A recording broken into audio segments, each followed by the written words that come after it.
ஓம் சாந்தி 26/6/2026 சாக்கார முரளி.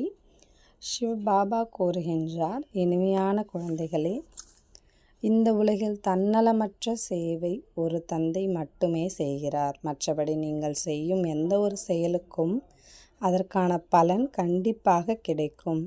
கேள்வி: நாடகத்தின்படி எந்த விஷயம் 100% நிச்சயமானது? அதனுடைய குஷி குழந்தைகளாகிய உங்களுக்கு இருக்கிறது. பதில்: புதிய ராஜ்யம் ஸ்தாபனை ஆகவே வேண்டும் என்பது நாடகத்தின்படி நிச்சயமான ஒன்றாகும். ஸ்ரீமத் படி நாம் நமக்காக நம்முடைய ராஜ்யத்தை ஸ்தாபனை செய்து கொண்டிருக்கிறோம். இந்த பழைய உலகின் விநாசம் ஆகத்தான் வேண்டும். குழந்தைகளாகிய நீங்கள் எந்த அளவு முயற்சி செய்கிறீர்களோ அந்த அளவு உயர்ந்த பதவி பலனாக கிடைக்கும். பாடல்: உங்களை அடைந்து நாங்கள் உலகை அடைந்தோம். ஓம் சாந்தி. குழந்தைகள் என்ன சொல்கின்றனரோ தந்தையும் கூட அதையே தான் சொல்கிறார். பாபா, நாங்கள் உங்களை அடைந்து நாங்கள் சொர்க்கத்தின் எஜமானர் ஆகிறோம் என குழந்தைகள் சொல்கின்றனர். தந்தையும் சொல்கிறார், மன்மனா பவ. விஷயம் ஒன்றுதான். பிரம்மகுமார் குமாரிகளுக்கு இந்த சத்சங்கத்திற்கு செல்வதால் என்ன கிடைக்கிறது என மனிதர்கள் அனைவரும் கேட்பார்கள். அப்போது நாங்கள் பாப்தாதாவின் மூலம் உலகின் எஜமானர் ஆகிறோம் என பிரம்மகுமார் குமாரிகள் சொல்கின்றனர். உலகில் எஜமானர்களாக வேறு யாரும் ஆக முடியாது. உலகின் எஜமானர்கள் இந்த லக்ஷ்மி நாராயணர் தான் ஆவார். சிவபாபாவின் உலகின் எஜமானராக ஆக முடியாது. குழந்தைகளாகிய நீங்கள் உலகின் எஜமானர்களாக ஆகிறீர்கள். உங்களுடைய தந்தை உலகின் எஜமானராக ஆவதில்லை. இப்படிப்பட்ட சுயநலமற்ற சேவை செய்யக்கூடியவராக தந்தை இருக்கின்றார். வேறு யாரும் கிடையாது. அனைவருக்கும் தம்முடைய சேவையின் பலன் கண்டிப்பாக கிடைக்கிறது. பக்தி மார்க்கத்தில் மற்றும் யார் ஒருவர் ஏதோ ஒரு விதத்தில் சேவையின் காரியம் செய்கிறார்களோ சமூக சேவர்களும் கூட சேவைக்கான பலன் கண்டிப்பாக கிடைக்கும். அரசாங்கத்திடம் சம்பளம் கிடைக்கும். தந்தை சொல்கிறார், நான் ஒருவன்தான் சுயநலமற்ற சேவை செய்கிறேன். குழந்தைகள் உலகின் எஜமானனாக ஆக்குகிறேன், நான் ஆவதில்லை. குழந்தைகளை சுகமிக்கவர்களாக ஆக்கி சுகதாமத்தின் எஜமானர்களாக ஆக்கி 21 பிறவிகளுக்கு சுகம் கொடுத்துவிட்டு நான் என்னுடைய நிர்வாண தாமத்தில், அதாவது வானப்பிரஸ்த நிலையில் சென்று அமர்ந்து விடுகிறேன். வானப்பிரஸ்தம் என மூல வதனத்தை தான் சொல்வோம். சிவபாபா பிரம்மாவின் மூலம் ஆதி சனாதன தேவி தேவதா தர்மத்தின் ஸ்தாபனை செய்து கொண்டிருக்கிறார் என இப்போது நீங்கள் புரிந்து கொண்டுள்ளீர்கள். நாம் மீண்டும் மனிதரிலிருந்து தேவதையாக ஆகிக் கொண்டிருக்கிறோம் என குழந்தைகள் அறிவீர்கள். ஒவ்வொரு 5000 வருடங்களுக்கு பிறகும் நாம் வந்து மீண்டும் பிரம்மாவின் மூலம் சிவபாபாவின் குழந்தைகளாக ஆகிறோம். ஆஸ்தியை அடைவதற்காக என குழந்தைகளாகிய உங்களது புத்தியில் உள்ளது. பத்தீத்த பாவனர் என அவர் சொல்லப்படுகிறார். ஞானம் நிறைந்தவர், ஞான கடல் சிவபாபா ஆவார். யோகம், அதாவது நினைவை தந்தை நிராகாரமாக எப்படி புரிய வைக்க முடியும்? ஆகையால் பிரம்மாவின் மூலம் மனிதரிலிருந்து தேவதையாக ஆக்குகிறேன், அதாவது தேவி தேவதை தர்மத்தை ஸ்தாபனை செய்கிறேன். இப்போது அந்த தர்மம் இல்லை, மீண்டும் உருவாக்க வேண்டும். இப்போது மீண்டும் ஆதி சனாதன தேவி தேவதா தர்மத்தை ஸ்தாபனை செய்து மற்ற அனைவரையும் முக்தி தாமத்திற்கு அழைத்து செல்கின்றேன். தேவி தேவதா தர்மத்தவர்களுக்கு 5000 வருடங்கள் ஆகின்றன. அப்போது இந்த சமயத்தில் அவர்களின் தர்மம் நிறைய பேர் இருக்க வேண்டும், நிறைய எண்ணிக்கை அதிகம் இருக்க வேண்டும். ஆனால் தேவி தேவதா தர்மத்தவர்கள் வேறு வேறு தர்மங்களில் மாறி சென்று விட்டனர். தேவதா தர்மத்தின் பெயரே இல்லை. இந்த சமயத்தில் தேவி தேவதா தர்மத்தினுடைய பெயரே கிடையாது. ஒருவேளை நாம் பிராமண தர்மம் என்று சொன்னால் கூட இந்துக்களின் வரிசையில் போட்டு விடுவார்கள். ஆதி சனாதன தேவி தேவதா தர்மம் பிராமணர்களாகிய நம் மூலம் ஸ்ரீமத் படி, பகவானின் ஸ்ரீமத் படி ஸ்தாபனையாகி கொண்டிருக்கிறது என்பதை இப்போது நீங்கள் அறிவீர்கள். இந்த விழிப்புணர்வும் இருக்க வேண்டும். தர்மம் மகிமை பாடப்படுகிறது அல்லவா? மரத்திலிருந்து சிறு சிறு இலைகள் கிளைகள் தோன்றுகின்றன. புதியவற்றிற்கு சிறிது மதிப்பு இருக்கவே செய்கிறது. நாம் பாபாவிடமிருந்து சொர்க்கத்தின் ஆஸ்தியை எடுத்துக்கொண்டிருக்கிறோம் என இப்போது குழந்தைகளாகிய நீங்கள் அறிவீர்கள். ஆக இப்படிப்பட்ட ஆஸ்தியை கொடுக்கக்கூடிய தந்தையை எவ்வளவு நினைவு செய்ய வேண்டும்? நீங்கள் நினைவு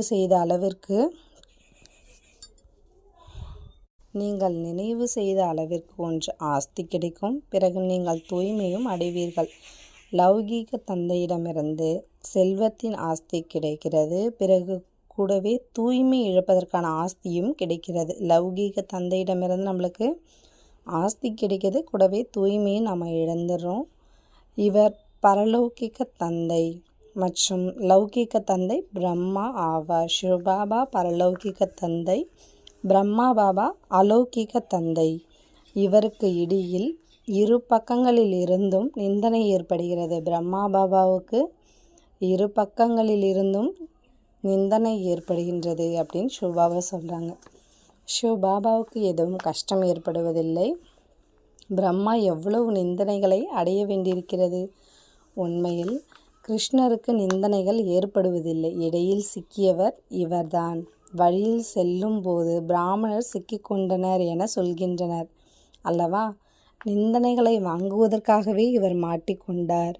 அலௌகிக தந்தை தான் சகித்து கொள்ள வேண்டும். பிரம்மா பாபாக தான் சகித்து கொள்ள வேண்டி இருக்கிறது. சிவபாபா இவருக்குள் பிரவேசமாகி வந்து தூய்மையற்றவர்களை தூய்மை ஆக்குகிறார் என்பது யாருக்கும் தெரியாது.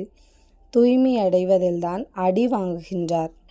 நான் அனைவரையும் திரும்ப அழைத்து செல்வதற்காக வந்துள்ளேன். மரணம் முன்னால் நின்றுள்ளது என்பதை நீங்கள் அறிவீர்கள்.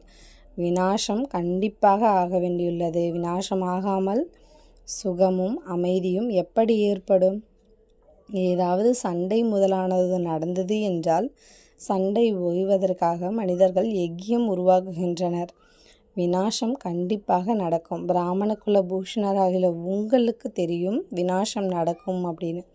இல்லாவிட்டால் சொர்க்கத்தின் கதவுகள் எப்படி திறக்கும்? விநாசம் ஆனாதான் சொர்க்கத்தின் கதவுகள் திறக்கும் அப்படின்னு சிவபாபா சொல்கிறாங்க. அனைவரும் சொர்க்கத்தில் வரப்போவதில்லை. இங்கே இருக்கக்கூடிய அனைவரும் சொர்க்கத்திற்கு வரமாட்டாங்க. முயற்சி செய்பவர்கள்தான் செல்வார்கள். மற்றவர்கள் அனைவரும் முக்தி தாமத்திற்கு செல்வார்கள். சுகதாமம் சாந்தி தாமம் எப்படி ஸ்தாபனை ஆகி கொண்டிருக்கிறது என பிராமணர்களாகிய நீங்கள் மட்டும்தான் அறிவீர்கள். விநாசமாகாமல் ஸ்தாபனையாக வாய்ப்பில்லை.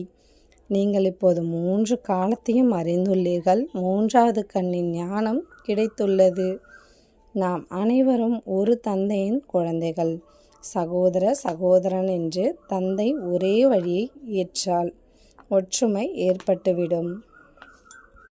திவ்ய திருஷ்டியின் சாவி தந்தையிடம் மட்டுமே இருக்கிறது. தந்தை சொல்லியிருக்கிறார், பக்தி மார்க்கத்தின் நான் வேலை கடமை செய்ய வேண்டியிருக்கிறது. யார் யாருக்கு பூஜை செய்கின்றனரோ அவர்களின் மன விருப்பங்களுக்கு ஏற்றாற்போல் நிறைவேற்றுகிறேன். இங்கும் கூட திவ்ய திருஷ்டியின் நடிப்பு இருக்கிறது. சங்கம யுகத்திலையும் திவ்ய திருஷ்டியின் நடிப்பு இருக்கின்றது. அர்ஜுனன் விநாசத்தின் காட்சியை பார்த்தார் என சொல்கின்றனர் அல்லவா? விநாசமும் கண்டிப்பாக ஆக வேண்டும். விஷ்ணுபுரியும் கண்டிப்பாக ஸ்தாபனை ஆக வேண்டும். 5 தத்துவங்களின் உரம் கிடைத்துவிடும். இந்த பூமிக்கு எருவை பாருங்கள் எவ்வளவு கிடைக்கிறது. இந்த ருத்ரஞான யஜ்யத்தில் இவை அனைத்தும் ஸ்வாகா ஆகிவிடும். ஒவ்வொரு வருடமும் ராவணனுடைய உருவத்தை உருவாக்கி எரிக்கின்றனர். எதிரியின் உருவத்தை உருவாக்கி ஓரிரு முறை எரிப்பார்கள். வருடாவருடம் எரிக்கக்கூடிய முறையை ஏற்படுத்துவதில்லை. ஒரே முறை கோபத்தை தணித்து கொள்வார்கள். ராவணனுடைய ஒவ்வொரு வருடமும் எரிக்கின்றனர். இதன் அர்த்தத்தை யாரும் புரிந்து கொள்வதில்லை. பிறகு ராவணன் சீதையை கடத்தினார் என்று சொல்கின்றனர். அர்த்தத்தை கொஞ்சம் கூட புரிந்து கொள்வதில்லை. ஏனெனில் ராவணன் மிகவும் துக்கம் கொடுப்பவன். இப்போது நீங்கள் இதன் மீது வெற்றி அடைகிறீர்கள். ராவணன் மீது இப்பொழுது நீங்கள் வெற்றி அடைகிறீர்கள். சத்தியுகத்தில் இருக்கவே போவதில்லை. சத்தியுகத்தில் ராவணன் இருக்க போகிறது கிடையாது. இந்த கர்மத்தின் விளைவை அனுபவிப்பது, நோய் முதலானவை ஏற்படுவது, இவைகளின் காரணம் ராவணன்தான். இந்த கலியுகத்தில் நோய் வர்றது இந்த கர்மத்தின் அடிப்படையில் நாம் அனுபவம் பண்ணுறது எல்லாமே இந்த ராவணனால தான், இந்த கலியுகத்தில் தான் அப்படின்னு அப்பா சொல்கிறாங்க. ராவணனின் பிரவேசமானதால் மனிதர்கள் செய்யும் காரியங்கள் அனைத்தும் விக்கர்மம் ஆகிவிடுகின்றன. சுகம் துக்கத்திற்கான விளையாட்டு உருவாக்கப்பட்டுள்ளது. இந்த வரலாறு புவியியலை பற்றி யாருக்கும் தெரியாது. லக்ஷ்மி நாராயணருக்கு இந்த ராஜ்யம் எப்படி கிடைத்தது? யாருக்கும் தெரியாது. சின்னஞ்சிறு குழந்தைகளாகிய நீங்கள் புரிய வைக்கிறீர்கள். இந்த லக்ஷ்மி நாராயணர் சத்யுகத்தில் ராஜ்யம் செய்து கொண்டிருந்தனர். சங்கமத்தில் இந்த ராஜ யோகத்தை கற்றுக்கொண்டு இந்த பதவியை அடைந்தனர். பிர்லாவுக்கும் கூட சிறு சிறு குழந்தைகள் சென்று புரிய வைப்பார்கள். இந்த ஞானத்தை பிர்லா போன்றவர்களுக்கெல்லாம் புரிய வைப்பாங்க அப்படின்னு அப்பா சொல்கிறாரு. இந்த ராஜ்யத்தை இந்த லக்ஷ்மி நாராயணர் எப்படி அடைந்தாங்க அப்படின்றத புரிய வைக்க முடியும். இப்போது கலியுகம், இது சத்யுகம் என சொல்லப்படுவதில்லை. ராஜ்யம் இப்போது இல்லை. ராஜாக்களின் கிரீடத்தை நீக்கிவிட்டார்கள். தர்ம சாஸ்திரங்கள் 4 மட்டுமே ஆகும். தர்ம சாஸ்திரம் 4 தான் அப்படின்னு அப்பா சொல்கிறார். அதில் கீதை தர்ம சாஸ்திரம் மற்றும் 3 தர்மங்களுடைய சாஸ்திரம் தான் தர்ம சாஸ்திரம். மற்ற 3 தர்மம்னா இஸ்லாமியர்கள் தர்மம், கிறிஸ்துவ தர்மம், பௌத்த தர்மம் இருக்கு இல்லையா? இந்த 3 தர்மத்தினுடைய சாஸ்திரம் தான் கீதை சாஸ்திரம். மொத்தம் 4 சாஸ்திரங்கள் தான் இருக்குது தர்ம சாஸ்திரம் அப்படின்னு அப்பா சொல்கிறாங்க. லக்ஷ்மி நாராயணரோ அல்லது ராமனோ ஏதும் தர்மத்தை ஸ்தாபனை செய்தார்கள் என்பதல்ல. இந்த தர்மத்தை இப்போது ஸ்தாபனை செய்து கொண்டிருக்கிறார். பிறகு இஸ்லாம், பௌத்தம் மற்றும் கிறிஸ்தவ தர்மங்களின் ஸ்தாபனை. கிறிஸ்தவர்களின் ஒரே ஒரு தர்ம சாஸ்திரம் பைபிள், அவ்வளவுதான். பிறகு வளர்ச்சி அடைந்தபடி செல்கிறது. ஆதி சனாதன தேவி தேவதா தர்மம் இப்போதுதான் மீண்டும் ஸ்தாபனை செய்கிறோம். நீங்கள் நாடகத்தின் இரகசியத்தை நல்ல விதமாக புரிந்து கொண்டீர்கள். குஷியும் இருக்கிறது. நாம் மீண்டும் நம்முடைய ராஜ்ய பாக்கியத்தை ஸ்தாபனை செய்து கொண்டிருக்கிறோம் என இப்போது குழந்தைகளாகிய உங்களுக்கு 100% நிச்சயம் உள்ளது. இதில் சண்டை முதலான விஷயம் எதுவும் இல்லை. ராஜ்யம் ஸ்தாபனை ஆகி கொண்டிருக்கிறது. இது நிச்சயம். மரணம் எப்படி நிச்சயமான ஒன்றோ அப்படி இதுவும் நிச்சயமான ஒன்று. நாம் மீண்டும் ராஜ்ய பாக்கியத்தை எடுக்கிறோம் என்று நீங்கள் அறிவீர்கள். ஒவ்வொரு கல்பமும் தந்தையிடமிருந்து ஆஸ்தி எடுக்கிறோம். எவ்வளவு முயற்சி செய்கிறீர்களோ அந்தளவு உயர்ந்த பதவி அடைவீர்கள். நல்லது. இனிமையிலும் இனிமையான காணாமல் போய் கண்டெடுக்கப்பட்ட செல்ல குழந்தைகளுக்கு தாயும் தந்தையுமான பாப்தாதாவின் அன்பு நினைவுகளும் காலை வணக்கமும். ஆன்மீக குழந்தைகளுக்கு ஆன்மீக தந்தையின் நமஸ்காரம். ஆன்மீக தந்தைக்கு ஆன்மீக குழந்தைகளின் நமஸ்காரம். தாரணைக்கான முக்கிய சாரம். தந்தையின் 1. தந்தையின் மகிமை தனக்குள் கொண்டு வர வேண்டும். தந்தைக்கு சமமாக மகிமை மிகுந்தவர்களாக ஆக வேண்டும். பரலோகிக தந்தையிடமிருந்து தூய்மையின் ஆஸ்தி எடுக்க வேண்டும். தூய்மையாக ஆவதன் மூலமே சொர்க்கத்தின் ஆஸ்தி கிடைக்கும். 2வது பாயிண்ட்டு. ஸ்ரீமத் படி தமது உடல், மனம், செல்வத்தின் மூலம் ஆதி சனாதன தேவி தேவதா தர்மத்தை ஸ்தாபனை செய்ய வேண்டும். வரதானம். பழைய சன்ஸ்காரங்கள் என்ற ஆஸ்தியை சம்பூர்ண ஸ்திதி என்ற கடலில் கரைக்கக்கூடிய சமமானவர் மற்றும் சம்பூர்ணமானவர் ஆகுக. அதாவது பழைய சன்ஸ்காரங்கள் என்ற அஸ்தியை சம்பூர்ண ஸ்திதி என்ற கடலில் கரைக்கக்கூடிய சமமானவர் மற்றும் சம்பூர்ணமானவர் ஆகுக. விளக்கம். வரதானத்திற்கான விளக்கம். பாப்சமான் அல்லது சம்பூர்ணம் ஆவதற்கு உலக அழிவிற்கு முன் தனது பலவீனம் மற்றும் குறைகளை அழித்து விடுங்கள். எந்த ஒரு சாக்கு போக்கின் பெயர் அடையாளம் இருக்கக்கூடாது. இவ்வாறு தன்னை பிரகாசமாக ஆக்கிக் கொள்ளுங்கள். மறுபிறவி எடுத்தவுடன் பழைய பிறவியின் விஷயங்கள் மறந்து விடுகிறது. போன்ற பழைய விஷயங்கள், பழைய சம்ஸ்காரங்கள் அழித்து விடுங்கள். அதாவது ஒரு பிறவியில் நம்ம சரீரம் விட்டுட்டோம், அடுத்து மறுபிறவி எடுக்கிறோன்னா முன் ஜென்மத்தினுடைய விஷயங்கள் எதுவும் நமக்கு ஞாபகம் இருக்காது இல்லையா?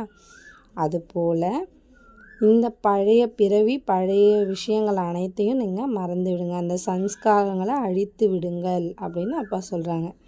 அதன் அஸ்தியையும் சம்பூர்ண ஸ்திதி என்ற கடலில் கரைத்து விடுங்கள். அப்போதுதான் சமமானவர் மற்றும் சம்பூர்ணமானவர் என்று கூற முடியும். ஸ்லோகன்: விஸ்தாரத்தை சாரத்தில் கொண்டு வரும் மந்திர வித்தையை கற்றுக்கொண்டால் பாப் சமான் ஆகிவிடுவீர்கள். விஸ்தாரத்தை சாரத்தில் கொண்டு வர மந்திரத்தை நீங்கள் கற்றுக்கொண்டீங்க அப்படின்னா பாப் சமான் ஆகிடுவீங்க. அவ்யக்த சமிக்கை: சதா மகிழ்ச்சியாக இருக்க வேண்டும் என்றால் தங்களது சுபாவத்தை சரளமானதாக ஆக்கிக் கொள்ளுங்கள். சகிப்புத்தன்மை உடையவர் ஆகுங்கள். பொறுமை குணம் உடையவர்கள் வெளியுலக சூழ்நிலைகள் மட்டுமின்றி மனதின் என்ன சங்கல்பங்கள் எழுந்தாலும் அதை பார்த்து பயப்பட மாட்டார்கள். தனது பொறுமையினால் எதிர்கொள்வார்கள். மேலும் தோற்றத்தின் மூலம் சதா திருப்தி அல்லது மகிழ்ச்சி தென்படும். அவர்களது கண்கள் மனதில் ஒருபோதும் அதிருப்தி தென்படாது. அவர்கள் திருப்தி மணியாக இருக்கின்ற காரணத்தினால் சதா மகிழ்ச்சியாக இருப்பார். ஓம் சாந்தி.